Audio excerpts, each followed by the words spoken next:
Welcome back, Pirate Crew. It's your captain, Yeehaw Yadam, and for today's video, we're going to be continuing to explore the OP-03 meta. This time, we're going to be checking out none other than the jailer himself, Magellan. Now, Magellan made a couple of waves in set 2, you know, unexpected waves. In set 2 in Japan, or in the Eastern format, we didn't really see a lot of Magellan tops, but here, we somehow made it work. I'm not sure.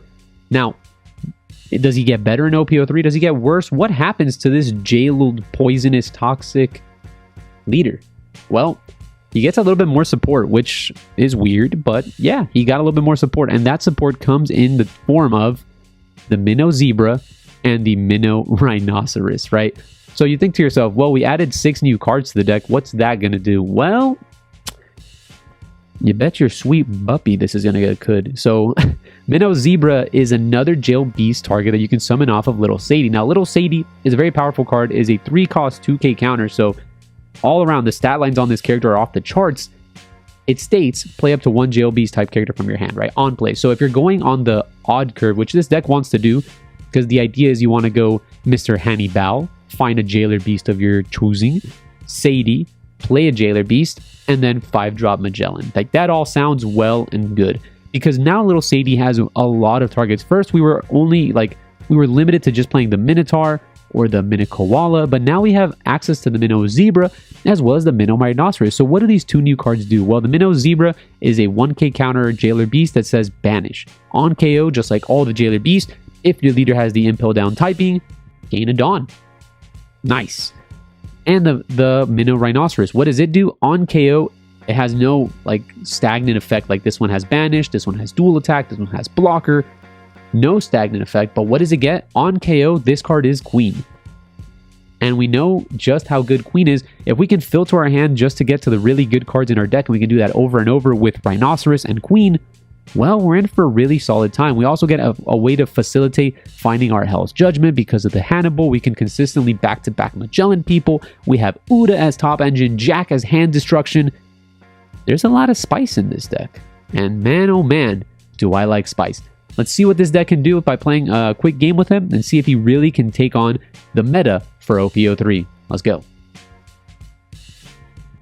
And now we're talking. We've got the yellow matchup right off the bat, so we're going to opt to go first, as that's what our deck wants to do, and maybe we'll keep this hand. This seems like a very playable hand. We have a jail beast to play. We have the Hannibal. What more can we ask for? We'll go ahead and play the Hannibal, looking for our character Magellan card. We do not find it, but that's fine. I think we're more than happy to look for one of these 2. I guess we'll go for more of the Rhinoceros, as the Rhinoceros is our Queen, and man, do I like Queen as a card. The Minnow Zebra is also probably pretty good, especially in this matchup, as I can go ahead and make some of his effects null and void, but we'll go ahead and see. We'll swing 5k at his leader, hopefully not triggering any triggers. Okay, it's going pretty well thus far. We'll go ahead and play Sadie. Sadie's going to summon the Rhinoceros, and we're going to pass, and that's pretty darn good. Any attack that he goes ahead and does, I am going to take, because if this is Magellan, we're gaming. So he's going to go ahead and play Sparrow, swing with his leader. He's going to be looking at my life, so there's no way it's going to be Magellan. There's just no fathomable way, unless the second card in my life was Magellan. We'll resolve. We're not that good. But that's fair. I mean, we can't always be gaming on people. So there's a couple things that we can go ahead and do in this turn. Specifically, we can go ahead and drop the Rhinoceros again. And then we still have a little bit of Dawn. We can also start setting up a Jack. There's a couple things we certainly can do, but I think we're just going to swing with leader first. Maybe it should have been Rhinoceros first, but that's fine. He'll take. Will he take? Nope. And we'll go ahead, we can set this up, which is probably fine. We'll go ahead and set this up and pass. We'll keep up 1 Dawn to pretend like we're playing Blast Breath. And he really only has 1 to 2 targets that he can attack here. He goes ahead and summons a Brûlée. A bunch of cards that don't do really much. So I'm going to go swing at 5 at my Rhinoceros. And I do believe I'm just going to let that go through, as he's just going to let me just draw some cards. And drawing is pretty darn good. Resolve the attack on KO. We can go ahead and see what we want here. Now, I'm going to dump a Minotaur. I think we have just enough jailed beasts. So I'm going to go 5. I'm going to take this one. Give me another Hannibal. Yes, please. We'll draw. Draw some Dawn here, and it seems like this is just going to be a really solid turn to go ahead and deploy. Go using card action to KO the Sparrow or the Brûlée. I don't really have to deal with this Brûlée, so I'm going to deal with the Sparrow. You can go ahead and look at the top of his deck for whatever he so chooses. I'm going to go ahead and find a Pudding, which I'm perfectly fine with. Now I'm going to just go ahead and swing probably 6/6 at it, just to make sure I can go ahead and get some cards out of his hand that I very specifically want. I also could have left the Dawn to play a Hannibal. It's going to give me a 2k, give me another 2k. Or you can let it go and just get its search effect. You can also block with the Brûlée. He opts to give me 2 2ks, which, sure. Now we have this, which is going to act as a blocker anyways, because he's going to go ahead and attack into it. I can defend it if I so choose to. My hand is looking mighty hefty, which we love to see. He's going to go ahead and summon another Brûlée. It's fine. We want the long game anyways. Not always, though. If he starts finding 10 drops, we're going to be very sad. Goes ahead and plays the Pudding. Pudding's going to be looking for Sanji. Sure. Not really doing much. Going to play Katakuri. Katakuri is also not going to do anything because I believe we're even and he needs to be less life. So that's perfectly fine with us. Okay, but he was able to look at our life, which was nice. So I can defend this pretty easily. I think I will defend this attack. Force him to attack again. Won't defend this one, will I? I'm at 1, 2, 3, 4, 5, 6. I'm going to 8 anyways next turn. But I don't want to set this up. I want next turn to be like deploy, deploy, deploy. So if that's the case, then I gotta start making room. So I'm just not gonna block. Gonna let that go through. Draw card. Ooh, that card is really good. Makes my turn a lot easier. Gonna just go Queen into Jack maybe, or I can Queen this, that. Ooh, there's a lot of things we can do. So we're gonna go ahead and deploy the Queen. We're gonna use the card action to minus a Dawn. Draw 2. Man, those are good cards. So now we want to keep up 2 Dawn, meaning that it's just too good. It's just too good. I don't know what to do. Don't want to lose Uda because I definitely want to Uda on the following turn, right? Because I have 2 in the reserve. 4, 5, 6, 7, 8. I have 2. I want to Uda. But I don't really want to do this. Just bizarre that I'm discarding Hell's Judgment, though. He doesn't really have many attackers. That's fine. We'll go ahead and summon a Hannibal. Hannibal is looking for very specific cards like Little Haiti at this point. I think it's too late for Magellan. I'm just going to bottom deck these cards, looking for just 2Ks. And then probably just going to end up writing out a Rhinoceros. So if that's the case, I'm just going to go ahead and 7 here. He lets that go through. I'm going to go look for a card. Let's see what he finds. He finds the Structure deck, Big Mom, which is just going to heal him a card. That's perfectly fine. And I can go ahead and probably swing 6, swing 5. Don't really want to keep summoning Hannibals, but I probably want to just go ahead and, yeah, I'll just swing 6 at life. And then I'll play another Rhino. Or a Jack. I think maybe Jack might just be better. And I'll pass. Now, we're in a pretty solid spot here. He's going to go ahead and play his Linlin. Just snap plays it. You're fine, dude. You can go ahead and heal life. We can grind this one out a little bit longer if you so choose. And then he has to really decide what he wants to do with the rest of his board. I don't mind losing this king if he like really goes heavily into it. This is really bizarre. That's just a free block, my guy. That's not what you want to do. I'm going to go 5 at my lead, and I probably will take it. But I won't take the next one because it's looking like he's setting up to like 10 drop me, which is bizarre. Now he just loses his board entirely. No blocker, drop my Sadie. My go. Draw Dawn. That's really good. We can go ahead and play Uda. Uda's going to go ahead and, man, we're just going to tear through his board this turn, right? Yeah, we'll go ahead and deploy, remove this, use card action to buff up our entire board. So this is now a 7k. And now I want to go ahead and go and attack. Probably should have attacked with the Hannibal first. So we'll go here for 4. That's probably going to go ahead and get gone. Going to go ahead and attack here for 8.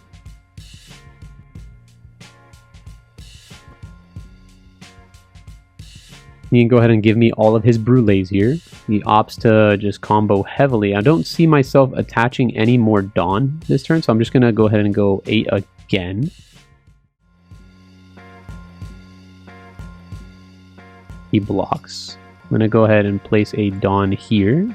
Swing 6, use card action to make him discard a card.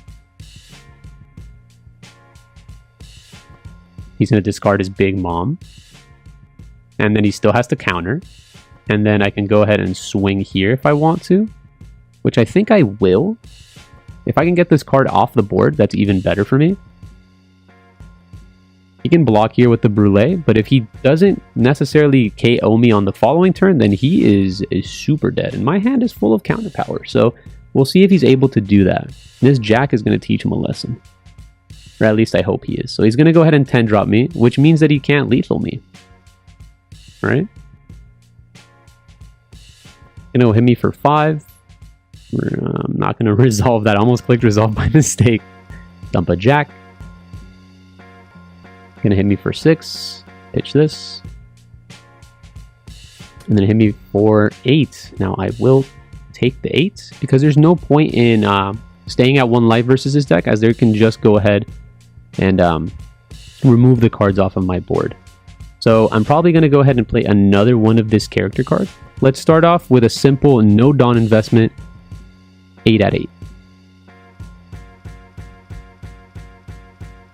Okay. 1 Dawn here, 8 at 8. There she goes. And then probably 2 Dawn here. Swing here, use card action to rip this. So he's going to have to give me this card, give me his character. So he doesn't have a rusher anymore. And now we can just hit face. Place 2 Dawn. We don't have another blocker, so we probably want to go ahead and find one. Should be really solid. This can't necessarily attack, which sucks. Alright, unless I invest 2, and that's just not happening, unfortunately. So we'll go ahead and play another Queen. Queen is going to go ahead and I'm going to lose my little Sadie. Going to go ahead and use my card action to rip a Dawn. And I'm going to go ahead and remove this Magellan. And I will just pass.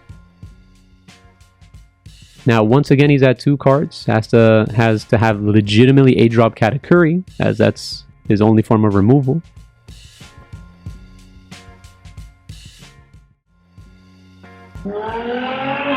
And oof, I don't know if you guys can hear that, but that guy is going fast.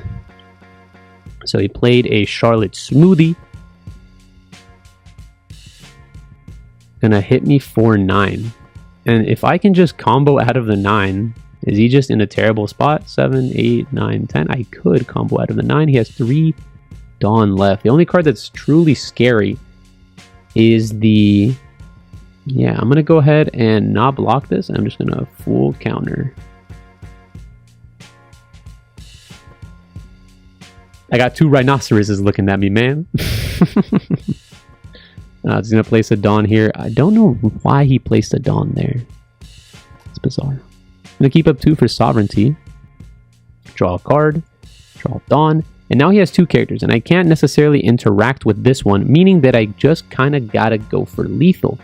So if that's the case, how do we do it? We want to swing for 5 and minus a Dawn, but in order to do that, I think every hit needs to go through. So he's trying to play this off as a sovereignty. I'm just going to minus myself a Dawn. That's perfectly fine. I'm going to attack, use card action, I'll minus a Dawn. That's fine. I'm going to rip this and hit him. It's almost like I'm banishing a card, which is really nice. Going to banish the Katakuri. It was a brick. Then I7. Then I7.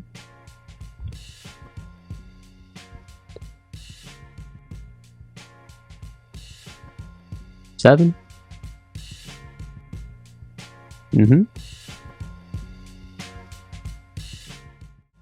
that should be it. And that's all she wrote, ladies and gentlemen. That's just Magellan. It's Magellaning time. I don't know. Deck felt really, really good. These rhinoceroses, even though I wasn't able to run them out as much, just getting one out early and just being able to use it as tempo, you saw that my opponent was able to 7-drop me, 10-drop me, curve, and it just didn't matter. He played a couple blockers, had a ton of 2Ks, and even with all that aggression the category can provide, I was just kind of chilling because Rhinoceros found me my queen, and then queen found me the rest of my deck, and Uda plus Jack. God, I love this Jack, man. You don't understand how much I want him to be meta again. But yeah, the deck felt really good there, so I venture to say that Magellan might be pretty darn good next set. That might be a wild assumption, but he felt really quiet. Honestly, think you guys should go check him out, give him some love, pick up some of these cards before they go up, because we'll be seeing how OP-03 does, and a market watch may be coming where I kind of highlight just how good these Jailer Beast cards are.